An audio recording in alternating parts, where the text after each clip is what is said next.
BNP অন্যায়ের সঙ্গে আপোষ করে না বলে মন্তব্য করেছেন বিএনপির ভারপ্রাপ্ত চেয়ারম্যান তারেক রহমান। যশোরের ঈদগাহ ময়দানে জেলা বিএনপির সম্মেলনে ভার্চুয়ালি যুক্ত হয়ে প্রধান অতিথির বক্তব্যে তিনি এসব কথা বলেছেন।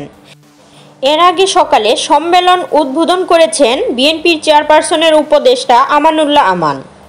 তারেক রহমান আরও বলেছেন, এখন অনেকেই সংস্কারের কথা বলতেছেন, কিন্তু একমাত্র বিএনপি স্বৈরাচারের রক্তচক্ষু উপেক্ষা করে ২.৫ বছর আগে দেশ পুনর্গঠনের কথা বলেছে এবং ৩১ দফা ঘোষণা করেছে। বিএনপির রাজনীতির মূল লক্ষ্য জনগণ এবং দেশ। সুতরাং ভেঙে পড়া রাষ্ট্রকে গঠন বিএনপির পক্ষেই সম্ভব।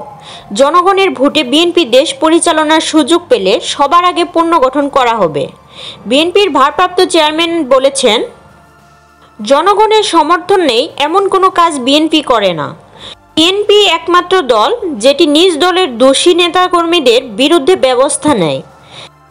তিনি আরও বলেছেন, বিভ্রান্ত হয়ে অনৈতিক কাজে জড়িয়ে পড়া নেতাকর্মীদের বিরুদ্ধে ব্যবস্থা নেওয়া হয়েছে। তাই বিএনপির বিরুদ্ধে কারো অপপ্রচারে বিভ্রান্ত হবে না। বিএনপি অন্যায়ের সঙ্গে কখনোই আপোষ করে না।